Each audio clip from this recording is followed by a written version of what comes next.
let's take a moment to think about who we want to pray for. Maybe it's someone in our families, maybe it's someone in our lives, maybe it's someone out there in the world who's having a bad day today. Father in heaven, I give you today all that I think and do and say. I give you the good times as well as the bad, the times when I'm happy, the times when I'm sad. Fill me with grace and make me strong. With you at my side, I won't go wrong. Amen. So, today's assembly is following the theme of the week, which is all about the gospel on Sunday. So I want to read the story again in a slightly different way to how Miss Quirk read it. She read straight from the Bible. I'm reading a slightly different version of the Bible called the Children's Illustrated Bible. So, same stories, just different words. Jesus was living and teaching in a town by the Sea of Galilee. One day, as he was walking by the shore, he saw two fishing boats drawn up on land. Their owners nearby were cleaning and mending their nets. Jesus stepped onto the nearest boat and began talking to the crowds that soon gathered. After a while, he said to the boat's owner, Simon Peter, "Let us go out a little way onto the lake." So now I always get confused when I read these old Bible stories because they say things like Lake Galilee, and I picture in my head Dansom Lake down in Bexleyheath or Dartford Lake, where you can see from one side to the other. And the lakes they had there were huge, huge, huge, huge. You could barely see from one side to the other. So don't imagine a little lake like Dansom Lake or a little lake like Dartford Lakes. You need to imagine some huge, huge distance, great big distance. And they had proper weather on these lakes. When they were out a short distance from the land, Jesus told Simon Peter and his brother, Andrew, to throw their nets into the water. "But there are no fish," they said. "We have fished all night long and we've caught nothing." However, they did as Jesus told them, and to their astonishment, their nets filled up with such a weight of fish that they were unable to pull them up. They signaled to their partners in the boat nearby to help them, and together they hauled all the fish on, nearly breaking the nets on board. When two brothers saw the miraculous catch, they and their friends James and John, who were sons of Zebedee, fell down onto their knees terrified. But Jesus said to them, "Don't be afraid, come and follow me. I will make you fishers of men." And so having brought their boats back to the shore, they left their nets and all their tools, and they followed Jesus. So in that story, we start to get an idea of the foundings of the early church. Jesus started to build a community. And he started to pull together a group of people he called disciples. And that was the first of our Christian communities.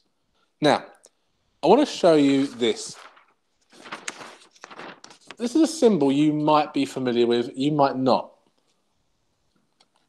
Can anyone tell me what this symbol is? Can anyone tell me what this symbol is?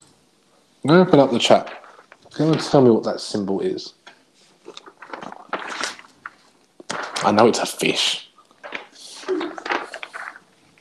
It's not infinity. It looks a bit like the mathematical sign for infinity. That's a bit more loopy, the infinity sign. Let's come around and look at the chat. Eyes, fish. Fish.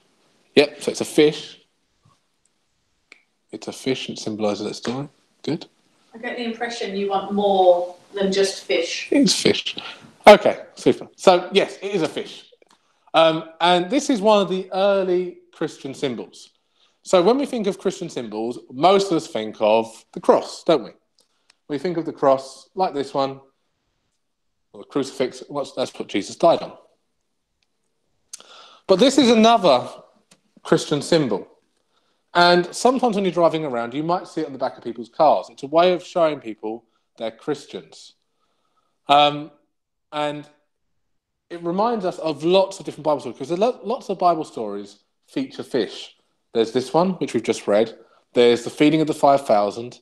And there's lots and lots of Bible stories which involve fish. And so this became an early symbol of the Christian faith, and a way for Christians, when they were being persecuted, to show that they were part of that group. Because as we know from last week's gospel, when we heard about Saul, we know that Christians were persecuted, which means they were hurt and persecuted for their beliefs. So this was one of the symbols they used to use. And it got me thinking about communities. And it got me thinking about the fact that a lot of our normal communities are a little bit broken at the moment. They're a little bit far apart. So I thought this was a nice symbol of that, because we've got two people here who can't quite reach each other. And that reminded me of you guys, because we can't quite reach you. We can do virtual assemblies, and we can do virtual PE lessons, although they're a little bit rubbish. Sorry, they are excellent PE lessons. We can do Google Classroom, we can do Motes, we can do Looms, but we can't quite reach each other. We can't quite touch. So at the moment, our school community on the whole is a bit distant. We can't physically be together. So I want to try and think about how are we going to keep those communities alive. So in our school community, our assemblies on Google Meets are a really good way of keeping our community alive, because we can come together virtually every day at 10:30, and we can share the gospel, and we can talk on the chat, and we can start to keep that community alive. In your classrooms, you can do your classwork, you can talk on your classrooms, you can hear the loom, you can hear your teacher's voice in Mote, and that's helping to keep that community alive. But you're involved in lots and lots of communities. Your family is a community. Maybe you haven't seen parts of your family. I know I haven't seen my sister since September. Not physically anyway. I've phoned her, and I've emailed her, and I've written her a letter at Christmas. We wrote a Christmas card. But I haven't actually been in the same room with her and seen her since September. And that is nearly 4 months now since I've last seen my sister. In fact, nearly 5 months, because it was very early in September. So I want you to tell me in the chat, not think about our school community, because I think our school community is pretty good at keeping our sense of community. What communities are you missing at home? Could be your scouts, could be your brownies, your guides, could be church. How are you keeping in contact with those communities? How are you keeping those communities alive? So just tell me what the community is. Tell me how you're keeping that community alive. Jessica, you are year 4. You can write me a full sentence with a full stop and a capital letter. So again, don't just tell me the names of the communities. Tell me how you're going to keep those communities alive. What are you doing for that community to keep that community going?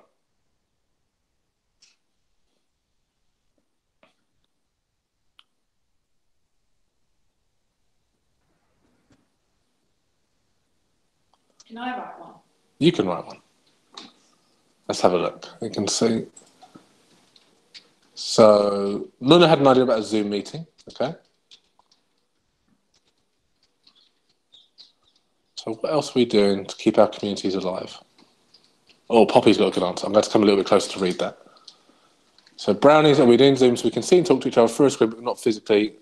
We miss the church because we cannot see the church. That's good.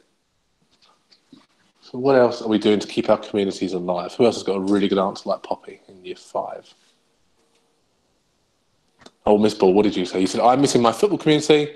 We've been doing some fitness sessions online and some quiz nights to see each other. That's a nice idea. Yeah. Oh, Joseph says he's missing his friends and he keeps in touch by phoning each other. That's a great example, Joseph. BJ says, my cousin's in Nigeria because every time normally they go and see them, so they keep in touch now with their mobile phones, or they write to them. That's a great idea. I wonder if that's digital writing or if that's old-fashioned pen and paper. Don't write anymore, do we? Like, I love letters. Yeah, I know. And in lockdown 1, we did lots of letters and we posted them off to people, even just to grandparents and things. Oh, I want to do that. Google Meets is a great idea. Missing each other. Zoom. Yeah, okay. So it looks like you've got some really good ideas for building those communities. What you do now, though, is make sure these communities don't fall apart, because it can be very easy for me to not see my sister for 5 months and kind of forget about seeing my sister and not worry about it. But actually, I don't want to come out of the lockdown and miss my sister. I want to keep in contact with her. So we need to make an effort to keep those communities alive, whether it's a football by doing a quiz night or some online fitness, or it's a brownie session, or it's church and watching the virtual sessions on YouTube with Brother James. We need to try our hardest to keep our communities alive. So what you're doing today is keeping our community alive. The fact that we've got 60 people on this call today from all over the school is a way of keeping our community alive. And it's really, really important that we do that, because we physically can't be near each other at the moment. So we've got to work extra hard to keep those communities alive. Now, speaking of communities, give me a wave if you know what this is. If you know what this is. Brilliant. Now give me a thumbs up if you've got your own copy of that. Give me a thumbs up if you've got your own copy. I can see Haddon's got one, Ruin's got one. Bye. Isabel, was that a thumbs up? Yep, you've got one, Isabel. Well done. Holly's got one. Alicia's got one. Yes. Fantastic. So, if you're not sure, this is your handwriting pack. And inside your handwriting pack, you've got some different handwriting things to practice depending on what year group you're in. You've got an exercise book, so you can do lots and lots of writing at home. So you don't always have to be typing everything. I saw an excellent piece of work yesterday on Google Classroom where they'd done all the work on paper, taken a picture of it, and submitted it through Google Classroom. So they were able to do that work that day without having to use a screen. It's got pencils in it, loads and loads of stuff there to help you do your work at home. You've got 2 days left to come to school with your mum or your dad to come and pick up your pack.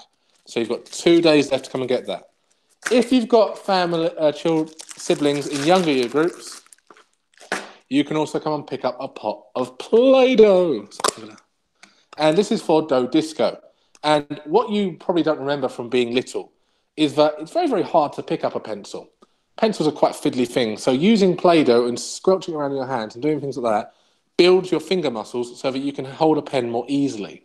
So if you've got a brother or a sister or a cousin in reception or nursery, then when they come to school today or tomorrow, they can get their own tub of Play-Doh to go home and practice their finger muscles. Okay? And the last thing is our food bank. There's lots and lots of cereal in our food bank, and everybody who comes to school can take some cereal home with them. We've got lots and lots of cereal to choose from. So if you come down to school today or tomorrow, you can get your box of cereal today as well. So that's the end of our assembly. I want to, before we go, remind you of a couple of things. We've got our afternoon reading session with Miss Kirby as normal at 2 o'clock and at 3 o'clock. But this afternoon, we also have our very first virtual music lesson with Mr. Robinson. Now, Mr. Robinson is very, very excited about this. But I just want to remind you, there's a couple of bits you're going to need to do before you log on at 2:30. You need to go on to bandlab.com, and on BandLab, there's a virtual keyboard. And that will let you get the keyboard on the screen and play along with Mr. Robinson. Okay, there's instructions for this in your Google Classroom. If you've got a real keyboard, you can use it, but I don't know if that's going to make life easier or harder for you. So we'll see this afternoon. One more thing, you've got, what day is it today? It's Wednesday today, isn't it? So you've got Wednesday, Thursday, you've got 3 more days to get your Reading Plus or your Google Classroom work to earn this week's reward video. So the reward videos will be published on Friday. If you've done all your Google Classroom work, if you've done all your Reading Plus work, you're going to get this week's funny video. And it features lots and lots of teachers. Last week was just me and Miss Ball, and it was fantastic and really funny. That was my best. But this one features all the teachers. It's a good one, to be fair. It's a really good one. So, have a great day. Have a great time on Google Classroom. Hopefully we'll see some of you for this afternoon for Mr. Robinson's virtual music lesson. Bye-bye. Bye, guys. Bye. Bye.